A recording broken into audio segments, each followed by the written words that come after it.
बिस्मिल्लाहिर्रहमानिर्रहीम। अस्सलाम वालेकुम नाज़रीन, मैं हूँ साकिब बशीर। मेरे साथ मौजूद हैं सीनियर सहाफ़ी कोर्ट रिपोर्टर एहतिशाम कियानी साहब। आज हम बात करेंगे दो केसेस से मुतल्लिक। एक केस से मुतल्लिक तफसील से बात होगी और दूसरे केस से मुतल्लिक अपडेट आपके सामने रखेंगे। ऑडियो लीक्स का केस है जिसमें बुशरा बीबी और जो साबिक चीफ जस्टिस हैं साकिब निसार, उनके बेटे की एक ऑडियो लीक हुई थी। बुशरा बीबी की ऑडियो लीक हुई थी सरदार लतीफ़ कोसा उनके वकील के साथ, और जो साबिक चीफ जस्टिस साकिब निसार के बेटे हैं नजमुल साकिब, उनकी एक पीटीआई के एक उम्मीदवार थे एमपीए के, उनके साथ लेन देन के मामलात में एक ऑडियो लीक हुई थी। तो दोनों को यहाँ पे चैलेंज किया गया था। जस्टिस बाबर सत्तार इस केस की समाअत कर रहे हैं। जस्टिस बाबर सत्तार इस केस में ऑडियो लीक, ऑडियो टेप होने और ऑडियो लीक होने के हवाले से खोज लगाने की कोशिश कर रहे हैं। आज DGIB जो है वो यहाँ पे आए थे, उन्होंने अहम इंकशाफात भी किए हैं, वो भी हम एहतिशाम कियानी साहब से भी पूछेंगे, उस पर बात करेंगे। DGFIA थे, इसके अलावा चेयरमैन PTA आज नहीं आए। उनकी जानिब से वकील इरफान कादर जो सीनियर वकील हैं, साबिक अटॉर्नी जनरल हैं, वो अदालत के सामने आए थे। एडिशनल अटॉर्नी जनरल भी थे। PFUJ की जानिब से RIUJ के जनरल सेक्रेटरी आसिफ बशीर चौधरी साहब सीनियर सहाफ़ी हैं, जियो न्यूज़ से ताल्लुक़ है, वो आए थे। उन्होंने अपना जवाब भी जमा करवाया। आज की जो समाअत है उसका क्रक्स मैं आपके सामने पहले रखता हूं, फिर हम बात करेंगे कि इसमें अदालत ने 14 मार्च को हतमी दलाइल जो है वो तलब कर लिए हैं। जो चेयरमैन PTA हैं उनसे भी, टेलीकॉम कंपनीज के हवाले से भी रिप्रेजेंटेटिव वहां पे मौजूद थे, उनके वकील भी मौजूद थे, उन्होंने भी बात की, क्योंकि अदालत ये चाह रही है कि किस लॉ, किस कानून के तहत ये ऑडियो टेप होती है, कौन लीक करता है, कौन कर सकता है, लॉ क्या कहता है, फेडरल गवर्नमेंट क्या कहती है, PTA क्या कहती है, IB क्या कहती है, क्यों DGIB ने आज ये कहा कि वो बात करना चाहते हैं, लेकिन अदालत अगर इजाजत दे तो वो चैम्बर में जस्टिस बाबर सत्तार को इस हवाले से ब्रीफिंग दे सकते हैं। ये क्यों कहा गया, इससे मुतल्लिक भी बात करेंगे। एक तो ये केस है और दूसरा केस है IG इस्लामाबाद के खिलाफ तौहीन अदालत की दरखास्त थी। डॉक्टर शीरी मजारी, उनको गिरफ्तार किया गया था, वो समाअत आज हुई है। जस्टिस मियां गुल हसन और अंग्रेज ने वो समाअत की है, उससे मुतल्लिक भी अपडेट आपके सामने रखेंगे कि क्या उस केस में क्या हुआ। बहुत शुक्रिया कियानी साहब। आज जो है वो DGFIA भी थे, अगर उनसे पूछा नहीं गया लेकिन वो मौजूद थे। DGIB थे, चेयरमैन PTA के वकील आए हुए थे, चेयरमैन PTA नहीं आए। तो क्या आज आपको लगा है कि, सबसे पहले तो हम PTA से शुरू करते हैं, कि जो PTA के वकील हैं इरफान कादर साहब, वो क्या आज कहना चाह रहे थे और क्या जो है वो PTA के मौकफ में तब्दीली क्या आई है? कोई आसान अल्फाज में समझाएं हमें। साकिब बशीर साहब बहुत शुक्रिया। सबसे पहले तो मैं आपको ये बताऊं कि हर एक रिलक्टेंट है इस बात का जवाब देने में कि ये इंटरसेप्शन कहाँ होती है, कौन करता है, कैसे करता है, फोन टेपिंग कैसे होती है। जी, दो लोगों की कन्वर्सेशन है टेलीफोनिक, उसको दरमियान में कुंडा लग जाता है, ठीक है, तो वो कुंडा कैसे लग रहा है, इस सवाल का जवाब अदालत चाह रही है, लेकिन कोई भी इस सवाल का जवाब देना ही नहीं चाहता, ठीक है। और इस पे जस्टिस बाबर सत्तार को बज़ाहिर तो मुश्किल का सामना है, लेकिन आज मैंने देखा है कि वो बड़े क्लियर कंसेप्ट के साथ इस केस को लेकर चल रहे हैं। तो अब PTA के मामले पे आते हैं। PTA को शायद ये लगा कि वो बुरी तरह फंस चुके हैं, अच्छा, इसलिए आज उन्होंने इरफान कादर साहब को आके अदालत के सामने खड़ा किया, और इरफान कादर साहब ने भी कहा कि ये डरते हैं कि आपसे डरते हैं, अदालत से डरते हैं, तो अब मैं अदालत की मुआवनत करूंगा और चीजें बताऊंगा।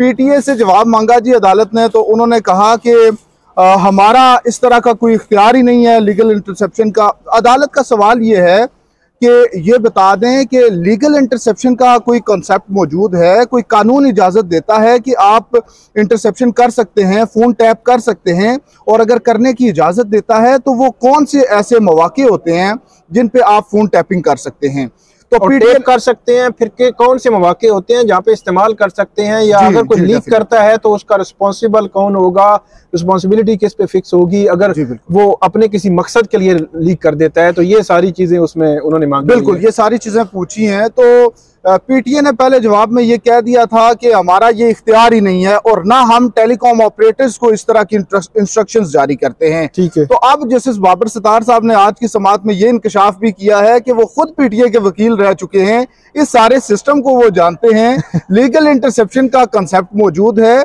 और उन्होंने कहा, फिर जब पीटीए की तरफ से ये जवाब आया तो उन्होंने कहा कि चेयरमैन पीटीए अपना बयान हल्फी अदालत के सामने जमा कराएं कि ये पीटीए का ऐसा कोई इख्तियार नहीं है और ना वो इंस्ट्रक्ट करते हैं उनको। पीटीए के पहले जवाब और आज के जवाब में फर्क क्या होया? पीटीए का पहला जवाब ये था कि उनके पास कोई इख्तियार नहीं है, लीगल इंटरसेप्शन से मुताल्लिक शायद उन्होंने ये भी कहा कि उनको ये मौजूद ही नहीं है। ठीक है। तो आज इरफान कादिर जो पीटीए के वकील आए, उन्होंने कहा जी लीगल इंटरसेप्शन मौजूद है, उस मुताल्लिक वो अदालत को मजीद भी तफसील से बताएंगे, लेकिन उनको टाइम दे दिया जाए। और उन्होंने ये जवाब तो पेश करने की कोशिश की कि पीटीए नहीं करता बल्कि ये फेडरल गवर्नमेंट करती है और फेडरल गवर्नमेंट के जरिए ही ये इंटरसेप्शन की इजाज़त दी जाती है कि किसी भी कानून नाफिज करने वाले इदारे को ये इजाज़त दी जाती है कि कोई बंदा जिसकी टेलीफोन कॉल्स या उससे मुतालिक डाटा जो है वो उस इदारे को लाजमी तौर पर चाहिए हो तो उस पे जस्टिस बाबर सत्तार ने ये कहा था कि जो फेडरल गवर्नमेंट की जब उन्होंने बात की तो उन्होंने कहा फेडरल गवर्नमेंट ने तो ये कह दिया है कि हमारा जो है वो हम कुछ नहीं करते, ना किसी को इजाजत देते हैं। फेडरल गवर्नमेंट ने कहा है कि आज तक उन्होंने किसी को इजाजत दी ही नहीं है, इजाजत दी नहीं है। मतलब ये है कि सब कुछ अवाम ही हो रहा है और कोई उसको जो है वो मानने के लिए, जानने के लिए बहरहाल तैयार नहीं है। ये तो थे इरफान कादिर साहब। चेयरमैन पीटीए को कहा है कि आइंदा समात पे वो भी आए 14 को, और चेयरमैन पीटीए के वकील इरफान कादिर असिस्ट करेंगे कि क्या उनकी पोजीशन क्या है, पीटीए की पोजीशन इस सारे मामले में क्या है। डीजीआईबी आए थे, डीजीआईबी ने क्यों कहा कि वो जो है वो चैम्बर में अदालत को इस हवाले से ब्रीफिंग देने के लिए तैयार है लेकिन ओपन कोर्ट में तैयार नहीं है। फिर इसके अलावा भी उन्होंने कोई बात की कि बैरूनी ममालिक में भी फोन टेपिंग होती है और मतलब इस तरह की। जी, एक तो उन्होंने कहा कि वो ब्रॉडर पर्सपेक्टिव में और एक्सटर्नल वो मामलात जितने भी हैं उनसे मुतालिक भी वो ब्रॉडर पर्सपेक्टिव एनिमी जो पाकिस्तान के जो जो पाकिस्तान के दुश्मन ममालिक हैं उनके जो एक्ट्स हैं जो उनकी तरफ से। अच्छा, उन्होंने ये भी कहा कि ना वो कंफर्म करते हैं इसको, ना तरदीद करते हैं, लेकिन वजाहत जो है वो उधर करेंगे जाके। लेकिन वो इस पे ये भी कह रहे हैं कि इसकी तहकीकात होने की जरूरत है, जब तक तहकीकात नहीं होती तब तक हम रिस्पॉन्सिबिलिटी किसी पे फिक्स नहीं कर सकते। सोशल मीडिया का बड़ा ये बता रहे हैं कि बहुत डाइवर्सिफाई हो चुका है और बड़ा मुश्किल हो जाता है।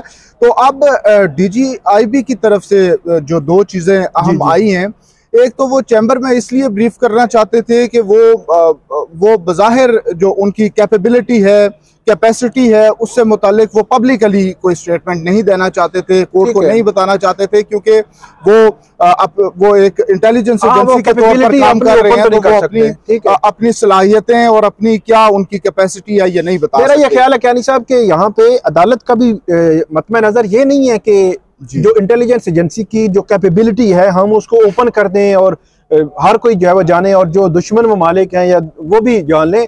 अदालत का फोकस ये है कि ये जो मिस यूज हो रहा है ना, अब पिछले 1 साल 1.5 साल में हम देखें तो एक जो है वो ट्रेंड है, एक खास नैरेटिव के लिए 15-20 ऑडियोज जो है वो लीक हुई। वो लीक कहाँ से हुई, कैसे हुई, सबको पता है, टीवी चैनल्स पे चल रही है, जनाब ढोल बज रहे हैं, सब कुछ हो रहा है। तो अदालत ये कह रही है कि ये जो ट्रेंड है ना कि हर शहरी को आप उसकी प्राइवेसी, मतलब सरदार लतीफ कोसा और बुशरा बीबी की जो ऑडियो थी, उन्होंने आज कहा कि वो ओरिजिनल ऑडियो है। तो वो ऑडियो लीक हुई कि एक क्लाइंट और वकील के दरमियान ऑडियो है, एक सहाफ़ी और उसके सोर्स के दरमियान ऑडियो है, या कुछ जज बात कर रहा है उसकी ऑडियो है। तो अदालत इस गैर कानूनी अमल को रोकना चाहती है। जो इंटेलिजेंस एजेंसीज का काम है उससे यकीनी तौर पर ना तो वो एक्सपोज करना चाहते हैं ना रोकना चाहते हैं। तो फिर इसमें फर्दर क्या अदालत ने अब निकाला? अच्छा, वो एक तो जवाज वगैरह पेश करने की भी एक वो होती है कि मतलब हम नहीं कर सकते तो वो हमसे बेहतर है तो वो भी नहीं कर सकता। तो आज ये चीज़ डीजीआईबी की तरफ से भी ये देखने में आई। उन्होंने कहा कि वो जर्मनी में 2 दिन पहले इस तरह की ऑडियोज लीक हुई हैं और यूके में भी हो जाती हैं, अमेरिका में भी। वो डेवलप्ड कंट्रीज है ना, ये पाकिस्तान तो डेवलपिंग कंट्री है लेकिन वो डेवलप्ड हैं, तो उन कंट्रीज में भी ऑडियोज लीक हो जाती हैं। तो उसमें उन्होंने वजह ये कही कि मॉडर्न डिवाइसेस बहुत सारी आ चुकी हैं और उन डिवाइसेस से ऐसे ये अमल जो है ये आसानी से मुमकिन है। तो इस तरह की बात उन्होंने की। मजीद वो कह रहे थे इन चैम्बर ब्रीफ करता हूं, लेकिन अब चूंकि आईबी की एक रिपोर्ट आई है इन दोनों केसेस से मुताल्लिक है, तो वो अदालत ने, जस्टिस बाबर सत्तार ने कहा कि मैं पहले उस रिपोर्ट को पढ़ लूं अगर उसके बाद जरूरत पड़ती है तो फिर आपको बुलाएंगे। और उसके बाद उन्होंने उनकी तलबी पर DGIB की आमद पर उन्हें शुक्रिया भी कहा। इसके अलावा आसफ बशीर चौधरी साहब थे PFUJ की जानिब से, RIUJ के जनरल सेक्रेटरी हैं जियो न्यूज़ से, उन्होंने भी बात की और उन्होंने PFUJ का मौक़िफ़ ये रखा कि अफराद को तक़वियत देने के लिए ये काम जो है वो किया जाता है और कौमी सलामती के नाम पर ऑडियो लीक की जाती है, लेकिन कौमी सलामती को पस पुश डाल दिया जाता है। इस बात पर ताज्जुब है कि चीफ एग्जीक्यूटिव से लेकर ऊपर तक सबकी ऑडियो आती हैं और आज अदारों को बताना चाहिए कि कौन ये सब ऑडियो जो है वो टेप करता है, कौन लीक करता है। टीवी चैनल्स को कहा जाए कि वो अपनी एडिटोरियल बोर्ड बनाए, किसी की प्राइवेट गुफ्तगू रिलीज करने पर टीवी चैनल से जवाब तलब किया जाए। और ये उन्होंने बात की और उन्होंने कहा कि एक पूरा मैकेनिज्म जो है PFUJ का मौजूद है इस हवाले से। और अब जो ऑडियो लीक वाला मामला है इस पे 14 मार्च को समाअत होनी है। ऐसे लगता है कि justice Babar Sattar telecom companies के हवाले से भी बात हुई थी। टेलीकॉम कंपनीज वालों ने क्या कहा था उस पे आज उन्होंने क्या इम्पोर्टेंट है। अब जस्टिस बाबर सत्तार ने टेलीकॉम ऑपरेटर्स को बुलाया था कि आप आके बताएं, क्योंकि PTA कह रहा है कि हमने कभी इस तरह की इजाजत नहीं दी और ना उन्हें कहा है, इंस्ट्रक्ट किया है। तो आप खुद आके बता दें कि कभी PTA ने आपको कहा है या नहीं कहा सही है कि आप लीगल इंटरसेप्शन की इजाजत देते हैं या नहीं।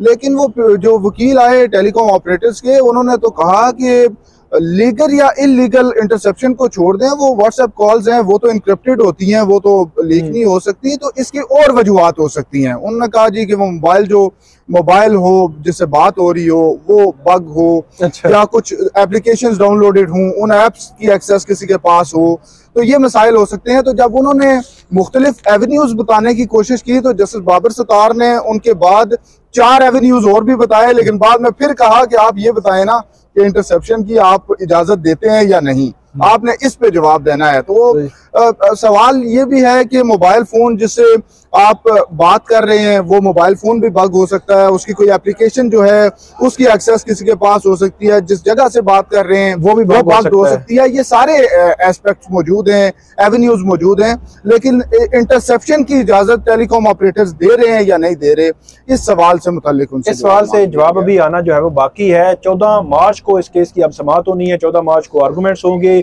दूसरा जो केस था IG इस्लामाबाद के खिलाफ, वो डॉक्टर शीरी मजारी का केस था। उसमें जो उनकी वकील है डॉक्टर शीरी मजारी की, ज़ैनब जंजुआ, उन्होंने अदम एतमाद का इजहार किया है, अदम इत्मीनान का इजहार किया है। जो रिपोर्ट आई थी IG इस्लामाबाद की जानिब से कि जो एहलकार हैं उनके खिलाफ कार्रवाई होगी, लेकिन उन्होंने बताया भी कि सेक्रेटरी दाखिला को भी उस चीफ कमिश्नर ने लिखा था, ये भी बताया। और उसके बाद जस्टिस मियां गुल हसन औरंगजेब ने ये कहा है कि हम फैसला महफूज कर रहे हैं IG इस्लामाबाद के खिलाफ तौहीन अदालत केस का। अगर ज़रूरत पड़ी तो फिर अदालत जो है वो इस हवाले से दोबारा जो है वो नोटिस करके बुला लेगी, लेकिन इस वक्त तक IG इस्लामाबाद के खिलाफ फैसला जो है महफूज हो चुका है। अब जो फैसला जब भी आएगा हम आपको अपडेट करेंगे और ऑडियो लीक केस से मुतल्लिक भी अपडेट करेंगे। बहुत शुक्रिया शाम क्यानी साहब। आइंदा जो भी फर्दर केसेस की अपडेट्स होंगी वो भी आपके सामने रखेंगे। आप हमारा YouTube चैनल सब्सक्राइब करें, बेल आइकन का बटन प्रेस करें ताकि आपको हर वीडियो जो है वो बर वक्त मिलती रहे। आप इस पे फीडबैक भी दें और कमेंट करें। सवाल करना आपने बिल्कुल नहीं भूलना। जब भी आपका सवाल आता है तो उससे एक नया मौजूद नई बात जो है वो हम करते हैं और जवाब भी आपको वही कमेंट सेक्शन में मिल जाया करेंगे। बहुत शुक्रिया।